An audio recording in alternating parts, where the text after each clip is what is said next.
నమస్కారం welcome to మన news నేను మీ anchor Sukanya the fastest regional news పత్రికా సోదరులకి మీడియా సోదరులకి నా ధన్యవాదాలు ముఖ్యంగా రాష్ట్రంలో ఇవాళ జరుగుతున్నటువంటి ప్రక్రియ కూటమి ప్రభుత్వం ఏర్పడ్డ దగ్గర నుంచి ఇటు అభివృద్ధిని అటు సంక్షేమాన్ని సమపాళ్లలో నడిపించుకుంటూ ప్రజా మన్ననలు పొందుతూ ఒక మంచి ప్రభుత్వంగా పేరు తెచ్చుకుంటూ ముందుకెళ్తున్నటువంటి దీన్ని గతంలో దుష్ట పరిపాలన ఇచ్చినటువంటి జగన్మోహన్ రెడ్డి భరించలేక అరాచక శక్తుల్ని పోషించినటువంటి ముఖ్యమంత్రిగా మళ్ళీ అదే అరాచకాలతోటి ఈరోజు రాష్ట్ర ప్రభుత్వ పరిపాలనని అడ్డుకోవాలనేటటువంటి చూడడం చాలా దురదృష్టం. దీన్ని చాలా తీవ్రంగా ఖండిస్తున్నాం. దీనికి ఉదాహరణ ఒకటే, జగన్మోహన్ రెడ్డి 4 పర్యాయాలు బయటకు వచ్చాడు ఈ సంవత్సర కాలంలో. పొదలిలో జరిగినటువంటి కార్యక్రమం అరాచక శక్తుల యొక్క అరాచకం ఏ రకంగా జరిగిందో అక్కడ మనం చూసాం. కేవలం సంవత్సరం క్రితం ఎన్నికల ముందు బెట్టింగ్తో 30 కోట్ల రూపాయలు నష్టపోయినటువంటి నాగమల్లేశ్వరరావు అనేటటువంటి వ్యక్తి ఇవాళ జ్ఞాపకం వచ్చాడు. సంవత్సరం పోయిన తర్వాత జ్ఞాపకం వచ్చి అతన్ని పరామర్శించడానికి వెళ్ళినటువంటి సందర్భంలో సృష్టించినటువంటి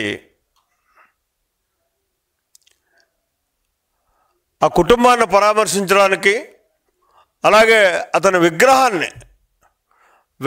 అంటే ఏదో మహనీయుల విగ్రహాలు పెట్టుకుంటాం, కానీ మరి ఒక బెట్టింగ్లో ప్రాణాలు కోల్పోయినటువంటి ఒక అరాచక విధానంతో నడిచేటటువంటి వ్యక్తి యొక్క విగ్రహాన్ని జగన్మోహన్ రెడ్డి ప్రారంభించడానికి వెళ్ళడమే ఒక శోచనీయం. అయినప్పటికీ అక్కడ జరిగినటువంటి కార్యక్రమం అరాచక శక్తుల యొక్క ప్రేరణతోటి 3 వ్యక్తుల ప్రాణాలని అమానుషంగా కోల్పోయినటువంటి పరిస్థితి. డైరెక్ట్గా తన వాహనం కిందే ఒక వ్యక్తి పడి మరణిస్తే దారుణంగా పక్కకు లాగేసి వెళ్ళిపోయినటువంటి పరిస్థితి. తనకు తెలియలేదంటాడు. ఉన్నది ఎక్కడ కూర్చుంటాడండి? కారులోనే కదా ఉంటాడు. మరి ఆ ఉన్నటువంటి వ్యక్తికి రాయి ఎక్కితేనే ఏదో ఎక్కింది అని చెప్పేసి మనం గ్రహించేటటువంటి పరిస్థితి ఉంటుంది. ఒక పక్క నుంచి కార్యకర్తలు గోల పెడుతున్నారు, మనిషి చనిపోతాం, మనిషి మీద కారు ఎక్కేసిందని చెప్పేసి దారుణంగా దౌర్జన్యంగా ఎక్కడా కూడా నిర్దాక్షిణ్యంగా కారుని ఆపకుండా వెళ్ళిపోయి తను కార్యక్రమాన్ని చేసుకుని వచ్చినటువంటి పరిస్థితి. ఇక్కడ ఈ సింగయ్య అనేటటువంటి వ్యక్తి మరి వైఎస్ఆర్ కాంగ్రెస్ పార్టీ కార్యకర్త.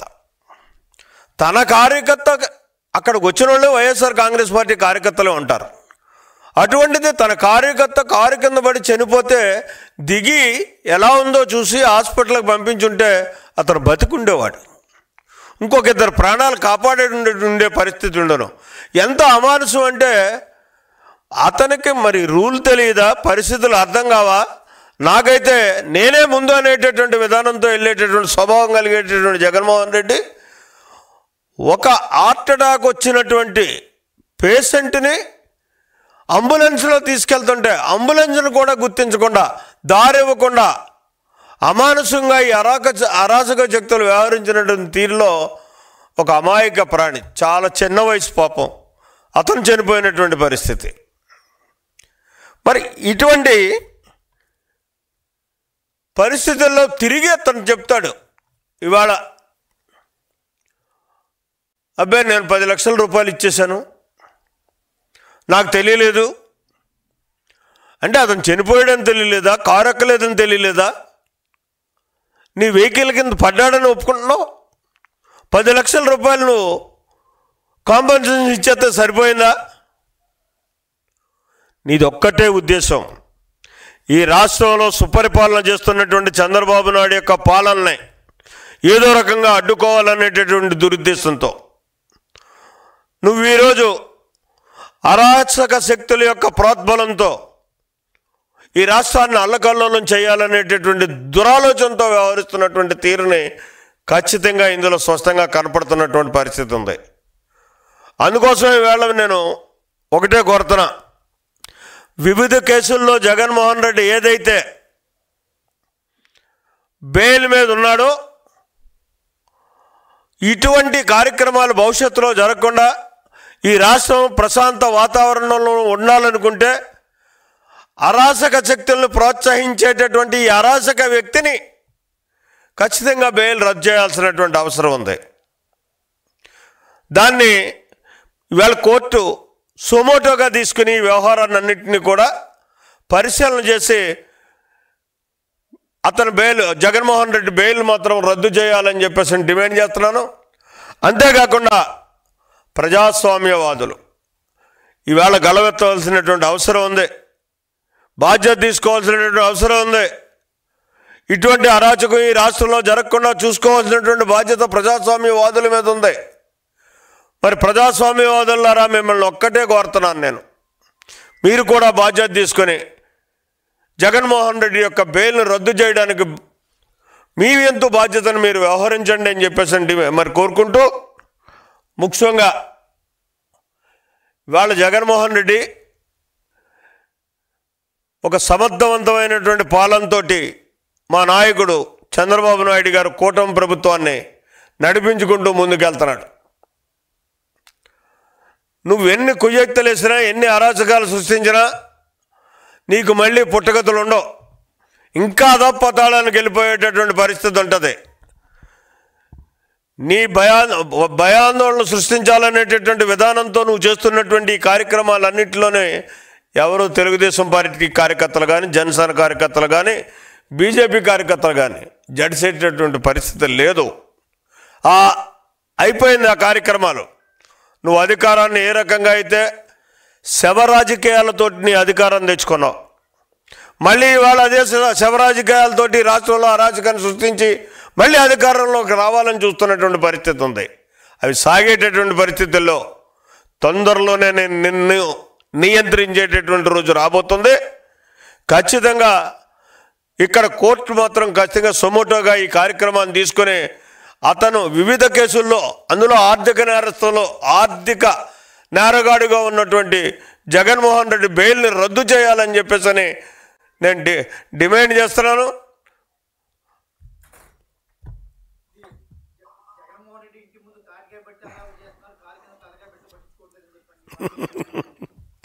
ఇప్పుడు జగన్మోహన్ రెడ్డి ఇంటికాడ తాటికాయ ఎవరో వెళుతూ తాటికాయ పడితే పెద్ద అడావుడు ఏదో తలకా తీసిన తడావుడు చేసేస్తున్నారు. అసలు తాటికాయ పడ్డం ఏంటి? నువ్వు ఇంటి మీద పార్టీ ఆఫీసు మీదకి వచ్చి దౌర్జన్యం చేసినటువంటి పరిస్థితి నీ కార్యకర్తలు.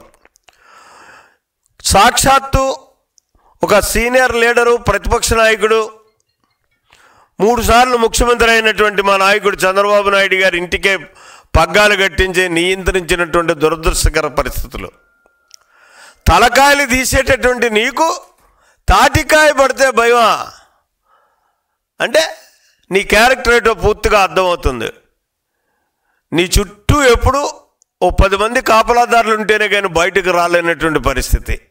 తాటికాయని చూసే తెలుక్కుబడేటటువంటి నువ్వు రేపు ప్రజల యొక్క ప్రజా వ్యతిరేక విధానాన్ని చూసి ఏ రకంగా తట్టుకోగలుగుతావో ఒకసారి ఆలోచించు.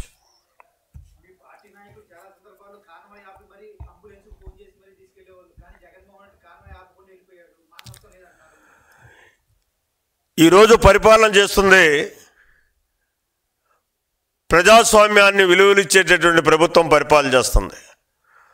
మా నాయకుడు ప్రజాస్వామ్యాన్ని కట్టుబడి పాలన అందించేటటువంటి ముఖ్యమంత్రి. అందుకోసం జగన్మోహన్ రెడ్డి అవని ఎవరవని స్వేచ్ఛగా వాళ్ళ అభిప్రాయాలు చెప్పుకోవడానికి అవకాశం ఉండే పరిస్థితి ఉంటుంది. అలా కాకుండా నీకులాగా నియంత్రించే పరిస్థితి ఉండదు. నువ్వు పవన్ కళ్యాణ్ గారిని కదలలేదు, చంద్రబాబు నాయుడు గారిని కదలలేదు, నాలాంటి నాయకుల్ని కూడా హౌస్ అరెస్టులు చేసినటువంటి పరిస్థితి. ఎక్కడ వాస్తవాలను చెప్పకుండా నియంత్రించి పరిపాలన చేసినటువంటి నువ్వు ఇవాళ నిన్ను నియంత్రిస్తున్నారని చెప్పుకోవడం సిగ్గుగా లేదా? ఓకే.